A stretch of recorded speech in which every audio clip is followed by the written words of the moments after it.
கண்டிப்பாக 45க்கு முன்னாடி போனால் அதுக்கு ஹெல்த் காம்ப்ளிகேஷன்ஸ் இருக்குது. ஏன்னா ஒரு லேடி வந்து சீக்கிரமும் மெனோபாஸ் ஆகக்கூடாது, அதுக்குன்னு ரொம்ப டிலேவும் ஆகக்கூடாது. சம்டைம்ஸ் அதுவே கூட ஒரு வியாதியோட அறிகுறியாகவும் இருக்கலாம். வணக்கம், நான் டாக்டர் மகாலட்சுமி, கைனகாலஜிஸ்ட், இங்கே KG hospital Ganapathy centre. Time of menopause அப்படிங்கிறது ஒவ்வொரு கண்ட்ரி, ரேஸ் அதுக்கு வச்சு மாறும். யூஸ்வலாக நம்ம இந்தியன் விமனில் பார்த்தீங்கன்னா லிட்டில் டிலேடு தான், 48க்கு அப்புறம் 52க்கு உள்ளார.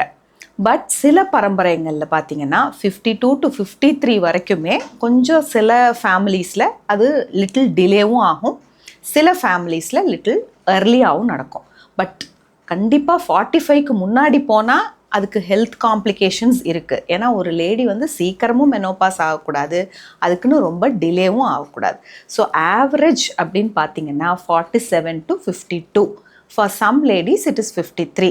பட் அந்த 53ங்கிறதும் it should be kept under medical supervision. தனக்கு நடக்கிறது கரெக்டாக 52க்கு அப்புறமும் நமக்கு மென்சஸ் வருதேங்கிறது நார்மலாங்கிறத ஒரு கைனகாலஜிஸ்ட் கிட்ட அந்த லேடி வந்து அந்த பர்டிகுலர் விமன் யாருக்கு 52க்கு அப்புறமும் நிற்கலைன்றவங்க கண்டிப்பாக பரிசோதனைக்கு வரணும். நம்ம மெனோபாசல் சிம்டம்ஸு எது நார்மல் எது அப்நார்மல் சொன்னோம், வயிற்றுக்கு ஒரு ஸ்கேன் பண்ணி பார்த்துக்கணும்னு சொன்னோம். நீ அடுத்த பதிவில் வந்து அந்த ஸ்கேனில் வந்து எதெல்லாம் நார்மல் எதெல்லாம் ப்ராப்ளம், இந்த ப்ராப்ளம் இருந்தால் அதுக்கு என்ன பண்ணணும் அப்படிங்கிறத பற்றியும் நம்ம டீட்டெயில்டாக பேசலாம். தேங்க்யூ.